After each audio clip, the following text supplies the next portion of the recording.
Hey, what's up, y'all? It's episode 2, Getting Uncomfortable. It's LJ. It's your man, Eddie G. Eddie G, if you want to kind of take him through what we're talking about this morning, bro. Basically, today we're going to be talking about the ravaging effects of pornography usage, how it's just ravaging the community, and all the different demographics that are affected by it. A lot of demographics that you may not even expect are some of the people that are doing it the most and watching it the most. And if you are having some weak moments, we just kind of want to give you some ammunition to stay strong, and hopefully it helps you kind of, able to counteract those weak moments. And because at the end of the day, your porn addiction isn't just about you. It's about those around you and how it kind of impacts you and how you impact those around you. Absolutely. And if you aren't the person addicted, but maybe you know somebody who is, you are collateral damage. Absolutely. In those situations. So there will be an impact. There will be some issues with that relationship. They may not be seen to you, but behind closed doors, there is going to be some issues. Right. Me and Eddie have both had open conversations about how it impacted us, Right. how we behaved with it, kind of the pull that it has on you. And at the end of the day, as we've been working through setting ourselves free, we definitely want to help anybody else. Like he was saying, give you ammunition to help free yourself from it, because it is something that kind of keeps you locked, and it is something that we keep a lot of time behind closed doors. Right. At the end of the day, so we don't ever share it. And that's one of the things we kind of wanted to talk about. See, pornography thrives in silence. And, if you're silent, then that's how this is able to just proliferate and just get worse and worse and just spread throughout the community. So we have to stop the stigma behind it where we just want to just suffer in silence. No, we have to be open about this, because when you're open about it and you just open to speak about it, that's how you can actually be set free. And that's what this is all about. Just getting open about it, because we know that we're not the only ones that have suffered with it. We know that a lot of you guys out there, suffer with it. I ain't gonna say y'all names or nothing, but yeah, man, you be suffering with. Nah, yeah, we talked about it just last week. No, but yeah, yeah, man. But like we said, man, it thrives in silence. So we just want to be open about it, and that's how we get set free. Just being open and talking about it. And like he was saying, we know there's several people out there, because 30,000 people are watching porn every second. So you're not alone. Clearly, every second there's another 29,000 people. And that's what we kind of wanted to get into. We kind of just wanted to give you guys some stats. LJ did a great job of compiling a lot of stats this weekend, and just kind of let you guys know how ravaging it is and how it's really affecting us. Like what was the first one you said? 30,000 people are watching pornography every second. And then what it says, $3,075 dollars is spent on porn every second on the internet, which equates to $97 billion per year. That is more than the movie industry and all the sports as well combined. And nobody's talking about it. Because it's a $97 billion industry. You don't touch $97 billion. Money talks. Absolutely. No matter where it comes from. And that's the problem. And 12 billion of that comes from the US alone. So there is never going to be this open dialogue. Me and him were talking about this is such a big issue. If it's the second reason of why so many relationships encounter issues and fail, why isn't something that's talked about more? And I think a lot of the reason that it's not really talked about is because a lot of people feel conflicted, and they will feel like hypocrites, because a lot of the people that you wouldn't imagine are the ones that are engaging in this behavior. Like we read an article, and it said that 1 out of 5 youth pastors suffer with pornography usage. 1 out of 7 senior pastors. So that's why we're really not seeing this really discussed in the pulpit to the extent it needs to be discussed at, because a lot of the pastors are suffering with it, and they'll feel like hypocrites. And it says 1 in 5, it says 1 in 7 for senior. Those are the people who admitted it. Exactly. And if we're doing it behind closed doors, it's going to be hard for me to admit what I'm doing behind closed doors. Especially if I'm a pillar in the community. Yeah, I'm not going to give you that type of data. Exactly. So I can be undermined. Then my ministry is going to be undermined if I'm that transparent. And we respect the pastors because you were talking about there's some pastors out here that were actually, he opened up to his congregation about, hey, this is what I'm suffering with. And I can respect a man like that, because that creates accountability. That's a man that actually wants to change instead of just sitting on his high horse, acting all sanctimonious like he doesn't have any issues. I can respect somebody like that. And certainly, because and then like it was previous. He ain't doing it no more. Dog, right, right? right. He ain't,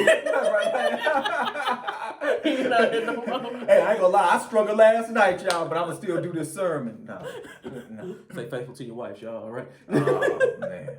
But anyway, so I think that's something that we always got to be conscious of, and then also, so many young men and women believe porn is a correct illusion of what sex is supposed to be like. So about 55 to 60% of boys and about somewhere between 40 to 45% of women think, and young people, of course, think this is the right way that sex is supposed to be done, which means we've done a poor job in the community of explaining it. And I know we don't do a good job of explaining it, really. We just say a quick story and that's about it. Right. And it's creating these illusions about sex.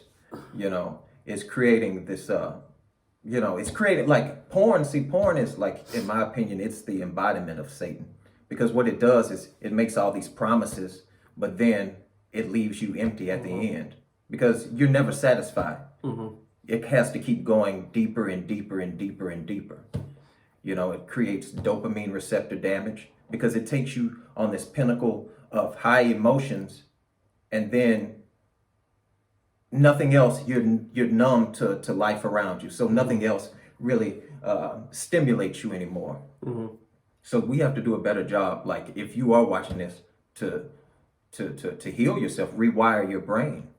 Because one of the epidemics associated with it is porn-induced erectile dysfunction. And basically what that is young men who are supposed to be in their prime sexually now have erections difficulty when they have to be intimate with a woman because their mind only associates sex with pixels on a screen. So if they're having sex with a woman, hey, babe, can you open the laptop? All right, now we're working.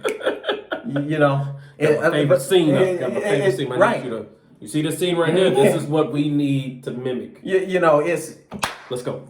We're not making fun, but it's like it's sad. I mean, this is true. That's the mind, though. That's the mind. You thinking of that scene? That's my favorite scene. Right. I want it to be like this, and it never is. Right. It never is. Right.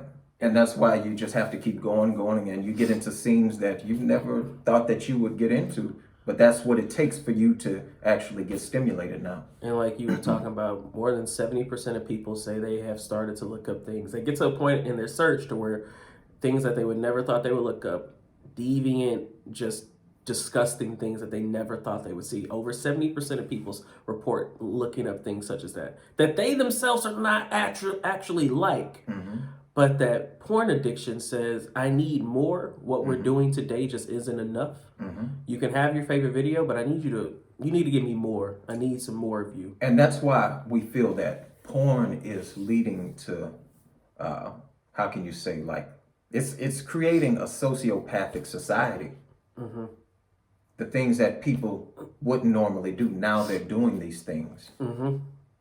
It's basically creating a soulless society because now people don't have any empathy anymore. You're not sensitive to the hardships of other people anymore. All you care about is gratifying these sensual desires, which is taking you down a path that you may not be able to come out of. And as you touch on that, another statistic that's scary when you think of the sociopath part is that one of the number one popular searches is teen. So if young men incorporate a huge chunk of it, you think, oh, it's probably not that bad. But then the next chunk is men in their 40s and 50s who make up that other huge portion of people who search it up. Now you understand why there's so many issues that we have today. Right. Because these men just keep looking up teens. So now you naturally, sociopath, I hate to use this word, pedophile type behavior starts to come out because that's what you've been feeding yourself. Right. Day in and day out, inundating yourself with those type of images, those type of things that you just keep taking in. So naturally, now you think it's okay to want it. It's not. You start to rationalize and you start to justify it. And like we said, that's just going to take you down further and further and further. So man, just whatever you're going through, man, don't isolate yourself because that's what this demon wants to do. It wants you to be isolated. It's going to create social anxiety. It's going to create just you're going to distance it because you're feeling guilt and you're feeling shame. So you got to come out of this. And it is a guilt and shame thing because I think we talked about it last week whenever we were done. What you do by yourself is who you really are. Right. And so if whenever you're by yourself, your first thing is porn, well, unfortunately, that's kind of who you are to a certain degree as well. And so it has a hold of you. That's one of your anchors in your life. It's not a good anchor, but it's one of the anchors in your life, essentially speaking, if that's what you always go to when you're lonely. And it will start to destroy you, like you mentioned. I mean, for men to be in their 20s and 30s having ED, Right.